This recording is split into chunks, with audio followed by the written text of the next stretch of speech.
നിങ്ങളിനി ഒരു കാര്യത്തിനും വരരുതെന്ന് കരുതിയതാ. എന്നാലും നിങ്ങൾ എല്ലാവരും ആവശ്യപ്പെട്ട നിലയ്ക്ക് വന്നു. നീ ഞാനെന്താ ചെയ്യണ്ടേ? എന്തായാലും നമ്മുടെ കുടുംബത്തെ മൂത്ത കാരണം ഒരു വല്യമാമ തന്നെയാണ്. വല്യമാമ ഒന്ന് ആലോചിച്ച് നോക്ക്. നിന്റെ കല്യാണം കഴിഞ്ഞിട്ട് 8 കൊല്ലായി. എനിക്ക് എന്താ തന്നറിയാലോ? 15 പവൻ. ഇപ്പൊ സുധയ്ക്ക് കൊടുക്കാൻ പോണത് 50 പവനാ. കൊടുത്തോട്ടെ, ഒരു പരാതിയില്ല. എന്ന് വെച്ച് ഞങ്ങൾക്കെല്ലാം അവകാശപ്പെട്ട തറവാട് മാത്രം വിൽക്കാൻ പറ്റില്ല. വിറ്റുന്ന് ആരാ പറഞ്ഞു നിന്നോട്? വിറ്റും പെറുക്കി ഈ കല്യാണം നടത്തുമെന്ന് പറഞ്ഞ് ആധാരക്കെട്ടും കൊണ്ട് മെനഞ്ഞാൻ ഇറങ്ങിപ്പോയതാ. ഞങ്ങളോട് ആരോട് ആലോചിച്ചിട്ടില്ല. ഇവനൊരാണല്ലേ, ഇവനോട് പോലും ഒരു വാക്ക് പറഞ്ഞില്ല. അത് ചെയ്യാൻ പാടില്ല. കുടുംബത്തിൽ സ്വന്തം ഇഷ്ടം മാത്രം നോക്കാന്ന് പറഞ്ഞാ അത് തെറ്റന്നെയാ. ഞങ്ങൾ എന്തിനു വേണമെങ്കിലും തയ്യാറാ. പക്ഷെ എന്നോടൊരു വാക്ക് ആലോചിക്കണ്ടേ വല്യമാമ? വിൽക്കാനാണെങ്കിലും പണയം വെക്കാനാണെങ്കിലും ഞങ്ങളുടെ ഒക്കെ സമ്മതവും കയ്യൊപ്പും വേണം. അതാലോചിച്ചിട്ടില്ല. ആലോചിക്കേണ്ടൊന്നുമല്ല, അതിനൊക്കെ പല വഴികളും ഉണ്ട്. ഒന്നും അറിയാതെയല്ല. എന്നാ തോൽപ്പിക്കണം, അത്രയേ ഉള്ളൂ ഏട്ടന്. തലമറന്ന് എണ്ണ തേക്കല്ലടാ മോനെ. ഞാനേ തെറ്റോ ശരിയോ ഏതായാലും ഒരു അഭിപ്രായ വ്യത്യാസമായ നിലയ്ക്ക് ഭാഗം നടത്തന്നെയാ നല്ലത്. പിന്നെ പരാതിയില്ലല്ലോ. അതാ ഞാനും പറയണത്. എനിക്കിപ്പോ മണ്ണും ഭൂമിയൊന്നും അല്ല പ്രശ്നം. എന്റെ അനിയത്തിയാ, കുടുംബത്തിന്റെ അഭിമാനത്തിന്റെ പ്രശ്നം അത്. ആ വല്യമ്മാമ എപ്പോഴാ വന്നേ? കുറച്ചേരായി. എല്ലാരും ഉണ്ടല്ലോ. എന്താ പുതിയൊരു സഭ കൂടല്? ഇവർക്കൊക്കെ ചില പരാതികളുണ്ട്. ഓഹോ, അപ്പൊ കോടതിയാണ്. ഭാഗപ്പിരിവായിരിക്കും അല്ലേ? ലേമേ, നീ ഇങ്ങോട്ട് വരിക, ഒരു കാര്യം സംസാരിച്ച് തീരുമാനിക്കാനുണ്ട്. എനിക്ക് അതിനേക്കാൾ പ്രധാനപ്പെട്ട ഒരു കാര്യമുണ്ട്. അത് കഴിയട്ടെ ആദ്യം, എന്നിട്ട് വരാം. തേൽട്ടേക്ക് പൊയ്ക്കോളൂ. അച്ഛനും അമ്മയൊക്കെ ചത്തിട്ട് 5-6 കൊല്ലായില്ലേടി, പിന്നെന്തിനാ കരയണേ? സുധേന്തി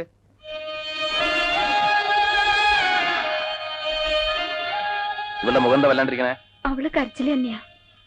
കുടുംബത്ത് കലഹം ഉണ്ടാക്കിയിട്ട് ഈ കല്യാണം നടത്തണ്ടെന്നാ പറയണേ. ഒറ്റ വീക്കിയാൻ വെക്കും. കുടുംബത്തെ കാര്യമൊന്നും നീ നോക്കണ്ട. നീ നിന്റെ കുടുംബം ഉണ്ടാവുമ്പോ നോക്കിയാ മതി.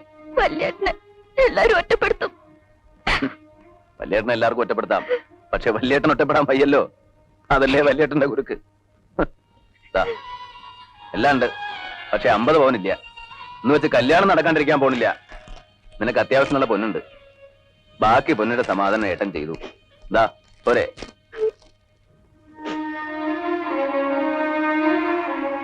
ആ ഇനി പ്രതികൂട്ടി കയറാം. വിസ്തരിക്കാം.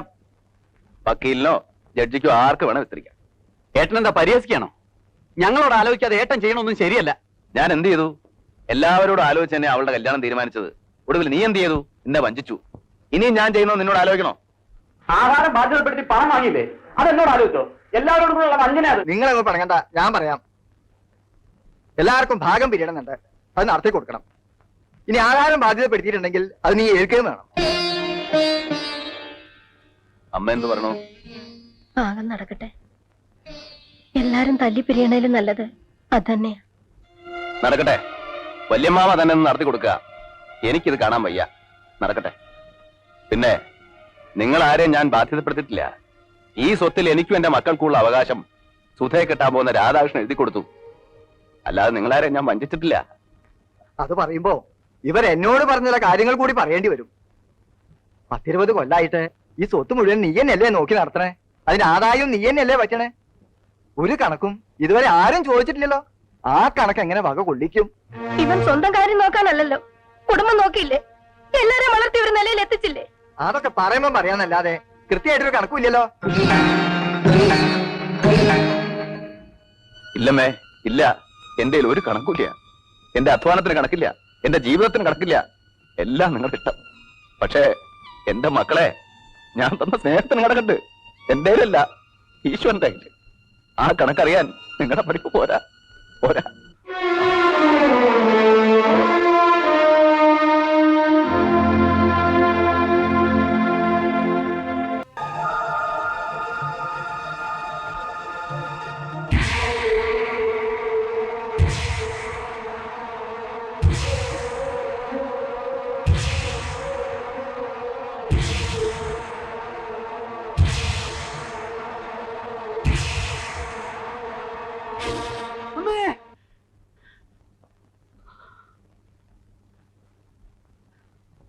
നിങ്ങൾക്ക് എന്താ പറ്റിയേ? ഒന്നുമില്ല. ഒന്നുമില്ലേണ്ട അലറിയത്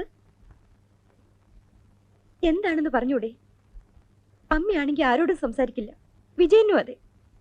എന്തെങ്കിലും ചോദിച്ചാൽ കൂടി ഉത്തരവില്ല. കോടതിയിലും എങ്ങനെയാ?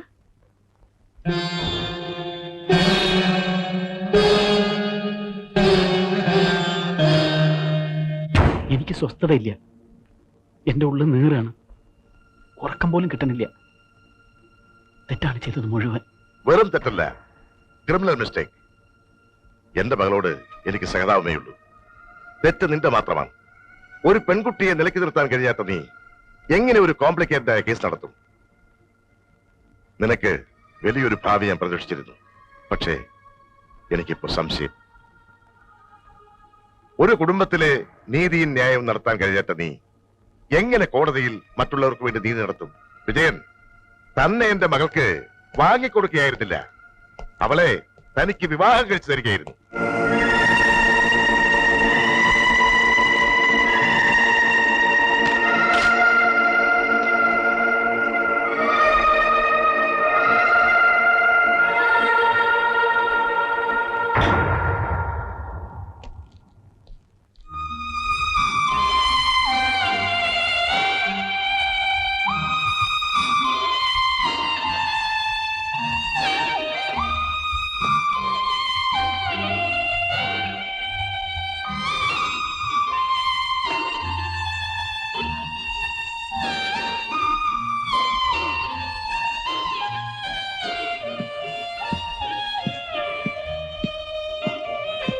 ഞാൻ വിചാരിച്ചു അത് ഫ്രണ്ടിൽ നിന്ന് മാറ്റണമെന്ന്. എന്തിനാ അത് ഇങ്ങോട്ട് കൊണ്ടുവന്നത്? ഒന്നും അല്ലെങ്കിൽ മച്ചിന്റെ മുകളിൽ കൊണ്ട് ഡംപി, അല്ലെങ്കിൽ ആർക്കെങ്കിലും കൊടുക്ക്. ഇതെനിക്ക് വേണം. എങ്കിൽ ഈ വൃത്തിയായിട്ട ക്ലോത്ത് മാറ്റി ആകെ ഒന്ന് ക്ലീൻ ചെയ്ത് പോളിഷ് ചെയ്യും. വേണ്ട, ഇതിങ്ങനെ തന്നെ ഇരിക്കണം. ഓ, ഏട്ടന്റെ ഓർമ്മയ്ക്ക്. ഓർമ്മയ്ക്കല്ല, അതിനെനിക്ക് ഇതിന്റെ ആവശ്യമില്ല. ഒരു ധൈര്യത്തിന്. ഞാൻ ഒറ്റയ്ക്കല്ല എന്ന ധൈര്യത്തിന്. ഓ, സെന്റിമെന്റ്സ് പാരമ്പര്യമായിട്ടുണ്ടല്ലോ ഈ ചീപ്പ് സെന്റിമെന്റ്സ്.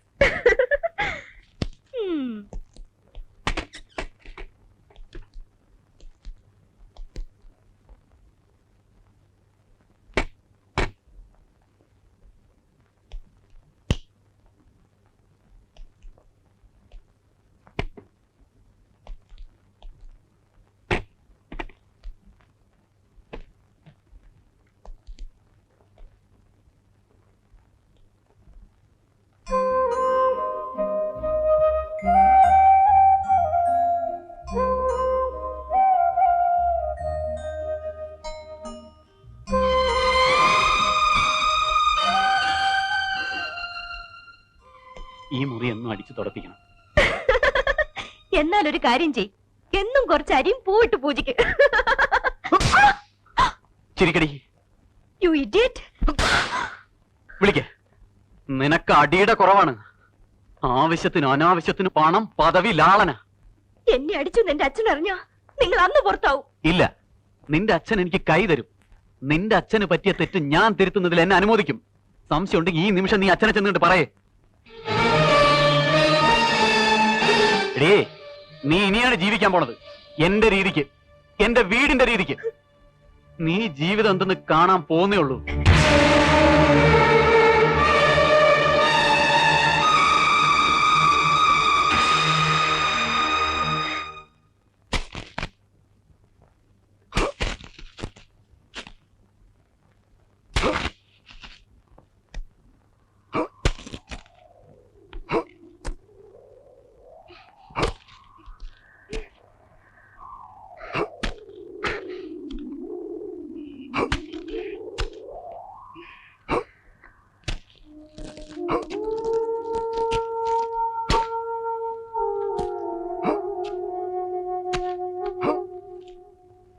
വെള്ളം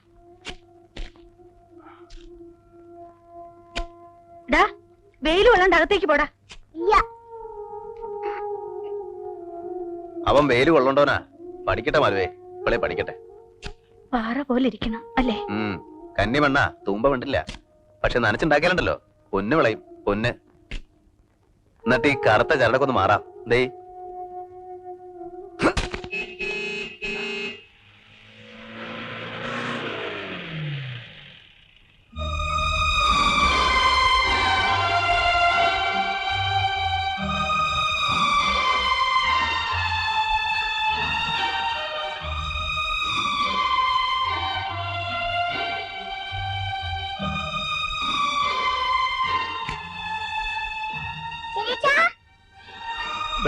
ഉണ്ടുണ്ണി.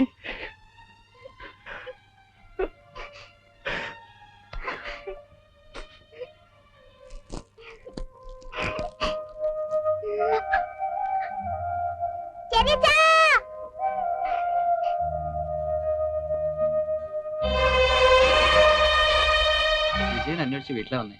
എന്താ വിശേഷം?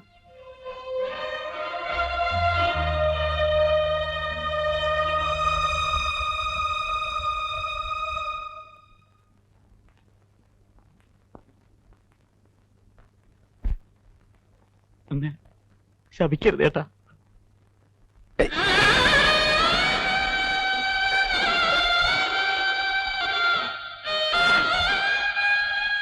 എന്താണ് എന്താ ഏട്ടൻ അങ്ങനെ ചിന്തിക്കാൻ പോലും പറ്റൂടാ? ഒരുപാട് വേദനിപ്പിച്ചിട്ടുണ്ട്, ഒരുപാട്. ഒക്കെ മറന്ന് ഏട്ടനും ഏട്ടത്തി എന്റെ കൂടെ വരണം. എന്നെ ഒറ്റപ്പെടുത്തരുത്. എനിക്ക് വീട് വേണ്ട, സ്വത്ത് വേണ്ട, ഒന്നും വേണ്ട. ഏട്ടനും ഏട്ടത്തി മക്കളോടെ ഉണ്ടായിരുന്നാ മതി.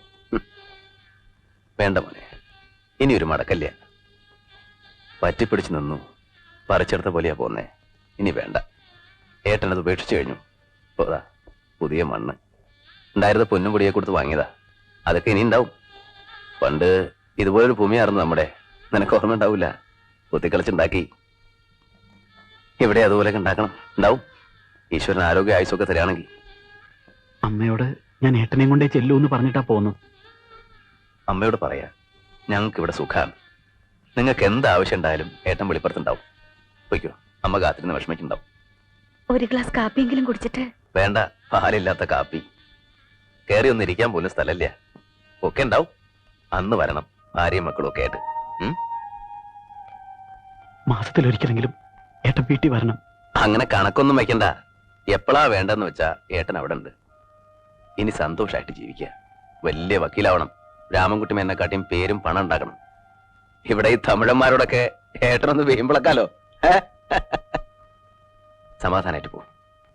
നീയൊന്നും ഒന്ന് പറഞ്ഞൂലോ, അതിന് സന്തോഷമുണ്ട്. എല്ലാം നല്ലതിനാടാ, എല്ലാം നല്ലതിനാ. പൊയ്ക്കോ. ഏടത്തി, ഞാൻ ഇടയ്ക്ക് വരാം. ആ, ശോഭയോടും പറയൂ.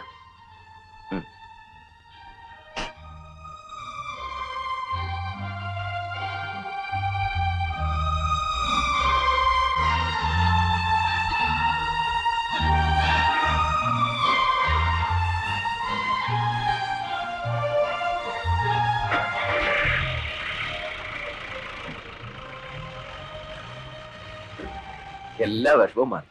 സന്തോഷായി എനിക്ക്. അവ വന്നൂലോ, എനിക്ക് അത് മതി. പാവാവൻ ഒരു സാധു.